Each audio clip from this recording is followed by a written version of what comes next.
অনা অনুসূচিত জাতিৰ ব্যক্তিয়ে অনুসূচিত জাতিৰ প্ৰমাণপত্ৰ লৈ ৰাজনীতি কৰাৰ উপৰিও শিক্ষা, ব্যৱসায়, চৰকাৰী চাকৰি, প্ৰমোচন, দান অনুদান আদি গ্ৰহণ কৰি খিলঞ্জীয়া অনুসূচিত জাতিৰ অস্তিত্বৰ প্ৰতি ভাবুকি প্ৰদান কৰি আহিছে। এই অভিযোগ অনুসূচিত জাতি মহাসভা অসমৰ। তেওঁলোকে দাবী কৰে বৰ্তমান অসমত ৭০ লাখতকৈ অধিক অনুসূচিত জাতিৰ লোক আছে। তাৰোপৰি অনুসূচিত জাতিৰ বাবে বিধানসভাত ৮খন আসন আৰু লোকসভাৰ এখন আসন সংৰক্ষিত হৈ আছে। কিন্তু এতিয়া এই সকলো বিপদাপন্ন হৈ পৰিছে, কাৰণ সৰহসংখ্যক প্ৰতিনিধিয়ে ভুৱা প্ৰমাণপত্ৰ লৈ নিৰ্বাচন জিকিছে।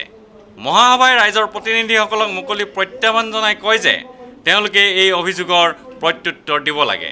মহাসভাৰ সভাপতি চন্দ্ৰকমল ভাগৱতীয়ে অভিযোগ কৰি কয়, খিলঞ্জীয়া অনুসূচিত জাতিৰ অস্তিত্ব এতিয়া অতি সংকট। অতি সোনকালে এই খিলঞ্জীয়া অনুসূচিত জাতিৰ অস্তিত্ব শেষ হৈ যাব।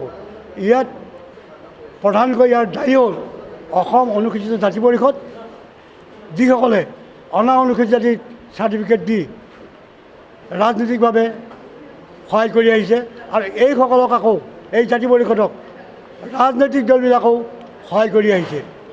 যেনেদৰে ধৰক আজি আমি দেখিবলৈ পাইছোঁ যে যোৱা পঞ্চায়ত নিৰ্বাচনতে যে কাঁহীকুছি যিটো সংৰক্ষিত আসন আছিল, সেই সংৰক্ষিত আসনত কবিতা দাস বুলি এগৰাকী মহিলাক অনুসূচিত জাতি বনাই মানে কেনেকৈ তেওঁলোকে অনুসূচিত জাতি অসম অনুসূচিত জাতি পৰিষদৰ পৰা চাৰ্টিফিকেট লৈ তেওঁ তাত প্ৰতিদ্বন্দ্বিতা কৰি কংগ্ৰেছৰ পৰা তেওঁ সভাপতি হ'ল। ভিডিঅ' জাৰ্নেলিষ্ট সুশান্ত দাসৰ সৈতে অমৰদীপ গগৈ, চেণ্টিনেল নিউজ, গুৱাহাটী।